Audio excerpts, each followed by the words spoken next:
So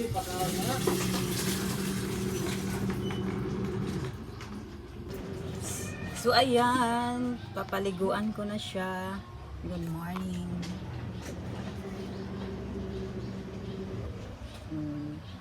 Paliguan natin siya. Ayan, papaliguan na natin si Krusty Krab. So ayan guys, malinis na siya. Pinaliguan na natin yung ating alagang kagang. Ayun.